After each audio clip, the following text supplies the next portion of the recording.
Thank you for being here. I know you had some questions you wanted to ask. I just want to make a brief statement, then I'll take your questions. This is not a trial. The judge has already found me guilty. She's restricted basically anything I can talk about, and the other side knows that, so they ask me questions, and she allows them to do this that they know I'm not allowed to answer. And so we made the decision to come back where I can actually be on the stand during my part of the trial, the so-called trial, next week. So I'm not going to be testifying today. I'll be back sometime next week when the court tells me to come back for the portion of the show trial where my lawyer is at least allowed to ask some questions. The way they have it is we're in a tiny box and can't put on evidence, can't defend ourselves, because we were defaulted for not giving them what they asked for, they claim. But you see all our emails, you see all our text messages, you see all of this information, and 4 different depositions I did with these people over 4 different days, or 2 depositions split into 2 days each. So I gave these lawyers 4 depositions. They've got 3 Texas depositions. They have hundreds of thousands of emails. We did the searches for the text messages, and because there was no evidence of what they claimed I did, premeditatedly saying Sandy Hook didn't happen to make money, which was just preposterous, we barely ever even hardly covered it, because their lie couldn't be proven because there was no evidence. They said, you are defaulted and now you can't defend yourself. So that's why I call this trial a show trial, because it's a trial in damages, not a trial where I'm able to put on evidence. That's not the American way. You know, it's a famous saying, it's better that 10 guilty men go to prison than 1 innocent man go to jail. And I'm not perfect, and I made mistakes, and I apologize many times. But imagine the precedent-setting case where they're weaponizing the judiciary and giving people defaults after they comply with excruciating discovery, so you then can't defend yourself, and then use the very evidence you gave them against you, but then you can't even talk about that evidence. So this is basically as rigged as you can get. And they also keep accusing me of making money off Sandy Hook. I don't make money off of any of the stories we cover. We have the show we do, then we have ads that air just like any other show on radio or TV or cable. That's a fraud. This law firm, Democrat Party, high-powered ambulance-chasing law firm, Chris Manny and the rest of them, know that they just got a $73 million settlement with Remington. They've won a bunch of other big lawsuits for these families. And I would imagine in 30 years, this law firm will be suing people with the Sandy Hook families. I mean, someday their great-great-grandchildren may be suing people over this. They have sued basically dozens and dozens of different organizations and groups, and it never ends. When the real person that killed the children was Adam Lanza. People don't know Adam Lanza. Most people don't know Adam Lanza. When people walk up to me and say, you shouldn't be covering Sandy Hook, I haven't talked about it in years. I've said it happened years ago, apologized 4 or 5 years ago.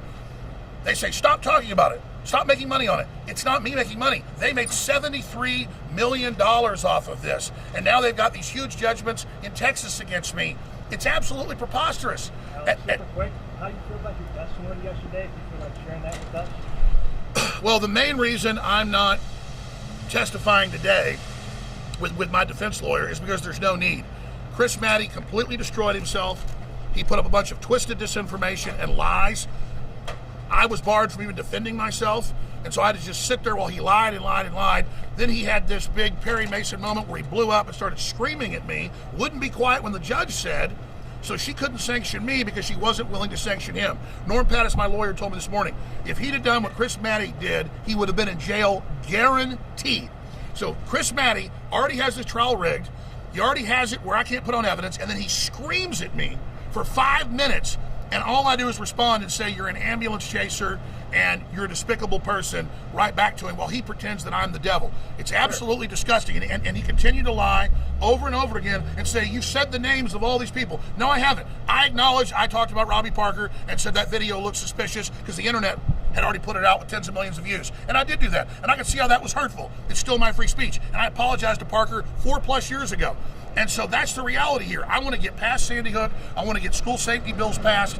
A big bill just got vetoed by the very senators from this state to increase school safety funding across the country. Why in the world would the Democratic Party veto major spending bills for school safety and security? And it's these very senators and these very law firms. And I'll tell you why. because they know there's going to be more mass shootings, and they're going to line their pockets from the money that comes from that. These very law firms are involved in Texas and Uvalde, where the police stood down for 77 minutes and put hand sanitizer on while kids were getting killed. What did your lawyers tell you? Super quick, what should we expect in your testimony next week when you're Sure. when it's your lawyer and your choice about what to expect? You're asking what to expect next week when I have my time to testify. Yep. It's still rigged, but at least he's able to ask me a few basic questions. Today, it's so restricted with what the judge said we can talk about that there's no point of getting up there and just being like a mannequin or a dummy. And so that's what's happening. But just remember that they've weaponized the judiciary. The deep state is going after all their political enemies and opponents and trying with lawfare to bankrupt them or put them in prison. And this is extremely dangerous. We're supposed to be land of the free, home of the brave, and they're using these dead children not just to try to get rid of the Second Amendment, but now the First Amendment. Go ahead, ma'am. Oh, I was just asking you, what did your lawyers tell you about the exchange yesterday at the end of the day? Well, I don't want to specifically get into attorney-client privilege type stuff, but in Norm Pattis's words, Chris Maddie crapped the bed. And his legal colleagues all over the state, including Democrats and Republicans, judges, you name it, have chimed in and said, my God, that was the most disgusting thing they'd probably ever seen. He looked like a fool. And in a case they thought that they were sure to win, he may have lost the case for him. And I can tell you, Maddie's father, who's a famous lawyer, chewed him out and screamed at him in there yesterday after what he did. I mean, he absolutely got completely out of control, trying to piss me off to get out of control, and I didn't get out of control. And so we're just going to let him throw more fits in there, and then he'll get up there and Josh Koskoff will start crying and then look at the jury and go cry, and try to get a big cry fest going in there because they want to suck money out of people. The good news is I don't have hardly any money, despite what they lie about in the press, okay? You know, if I have gross sales of $60 million a year, but then I have all this crew and all this advertising and all the legal fees, and I get paid a couple $1 million a year, and after I pay taxes, and after I pay for everything else, I am almost completely out of money. So it's a joke. I'm in bankruptcy, and the judge barred me from saying that. So it's just ridiculous. But listen, I came from Access TV. I came from local talk radio. I was super happy when I was living in a $100,000 house and in a trailer at my grandma's house. I love it. Money means absolutely nothing to me. I have raised all this money to build an independent media system with my own satellite uplinks, my own reporters, my own crews, and we try to tell the truth. We've broken thousands of big stories, and we've gotten dozens of stories wrong. But I'm proud of our record. I'm proud of Infowars.com. Sir, are you afraid that the statements that you give out here might be used as evidence against you inside? Am I afraid that statements I say here may be used against me inside? No, I'm telling the truth here, okay? And plus, everything I'm saying here, I'm barred by the judge from saying in there. So she can't violate. Here's a little secret why Maddie crapped the bed last night. Everything he tried to say to me was barred by the judge. And my lawyer would get up and say, you have barred Mr. Jones from talking about these 8 things. So how now can you let Maddie ask him a question deliberately trying to hold him in contempt? And she said criminal contempt for the lawyers and me, including the family's lawyers. So this judge is angry. This judge is pissed off because she lost control of the courtroom, not because of me. I did my best, being barred to basically defend myself, but by the other side. So this is a disaster for them. So why is your tone so different out here, so bombastic as you normally are, and compared to being so quiet when you're inside? Well, I mean, you're asking me why I'm forceful and why I'm speaking clearly. Is because I'm out here in a press conference talking to some cameras that are 15, 20 feet away. I want them to be able to hear me. I'm projecting like I'm speaking to a large crowd. Inside, I'm trying to have a nice demeanor and a nice etiquette and talk to people and not act like Chris Maddie who crapped the bed. Anything else? What do you want the jury, what do you want to tell the jury next week? What do you want them to know? I mean, I'm basically barred from being able to talk. But if I could talk to the jury, I would say, for heaven's sakes, go actually, research history and understand how dangerous it is when they'll pick one event of speech that they can say is hurtful to then use that to set the precedent to knock over all the dominoes and take everybody's free speech away.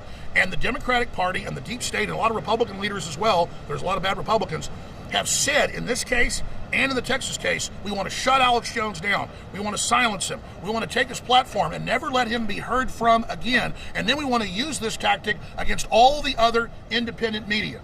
That is incredibly dangerous, and I want to warn the corporate media and the establishment. You take down one person, 10 more pop up in their place, and that's what's happening. People are hungry for real, independent analysis and commentary and opinion. My show is just a talk radio show that's on TV, just like Don Imus or just like Howard Stern did. Except I'm a populist, conservative, nationalist, patriot, Christian, and I love everybody of every race, color, and creed.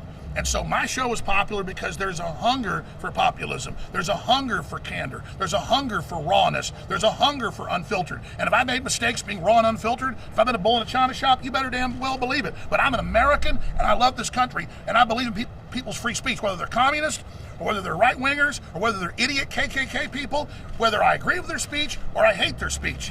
I will stand up and fight for their right to have that speech. So sticks and stones may break my bones, but words will never hurt me. And all over the world, authoritarian systems are taking free speech away. We're not communist China. We're not Nazi Germany. We have to protect everybody's free speech as much as we can, because if we don't protect the free speech, we're going to lose everything. And they have said on record that their mission is to set up a precedent to shut down free speech in this country, and that is extremely dangerous. They're trying to gag the average American's right to speak their mind, to say what they want, and to be able to tune in and listen to what they want. But I'm telling you, there's an explosion in independent media, which is now the dominant mainstream media.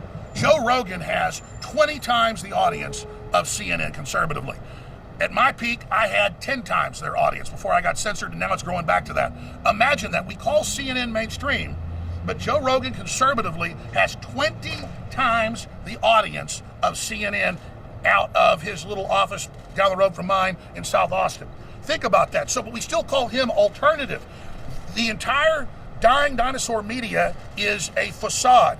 A lot of local media is still popular because people have trust in it. Some's good, some's bad. But any of you could start becoming independent and adding your commentary and your opinion and your analysis of things, and you would be more popular and have more viewers, because people are desperately looking for that. And we need a truly diverse spectrum or palette of ideas so that our children and adults can make important decisions about the world we're living in. Again, the Democrats and these lawyers in Texas and Connecticut have said they want to silence me because they want to silence you. Any other questions?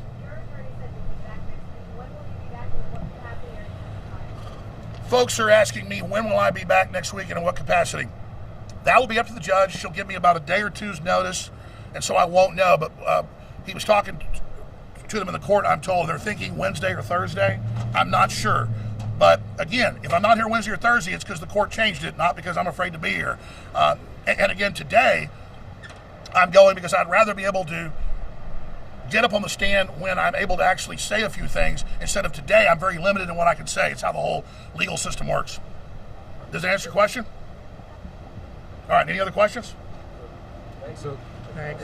and so, Mr. Jones, can you just again say why you were no longer testifying today? Can you just again tell us that? Because the plaintiff's lawyers crapped the bed. The plaintiff's lawyers just got completely out of control. Any other lawyer would have been arrested. My lawyer would have been arrested if he screamed for 5 minutes and ignored what the judge said. And so the judge is very, very, very angry, very, very upset.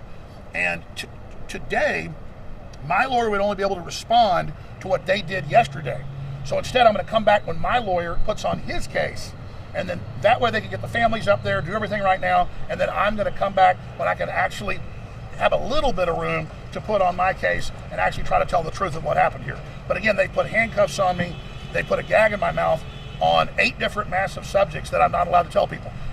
That I'm in bankruptcy, that what they put in evidence of what I said about Sandy Hook's 23 minutes, that I'm innocent. Since when can someone not say I'm innocent? The judge has ordered me not to say that I didn't make money off Sandy Hook. I didn't. The judge has ordered me to say that we comply with discovery. You see our discovery all over the place in there. We gave all that to him. So again, shame on the judge. It's very fraudulent. She's got a lot of heat for what she's done to the legal community around the world, not just here because this is so authoritarian. It's like Venezuela or something that Che Guevara would, show trial he would put on, or something out of North Korea. It's extremely dangerous. And now she's being a little bit more friendly and a little bit nicer just to look like that she's being fair. But again, look how she let Chris Matty talk over her, do whatever he wanted, and scream when she was telling him be quiet. He didn't, because he knows he's the boss. He knows his dad and Senator Blumenthal and that whole law firm that they've got runs this state. They're the ambulance chasers that own and run Connecticut.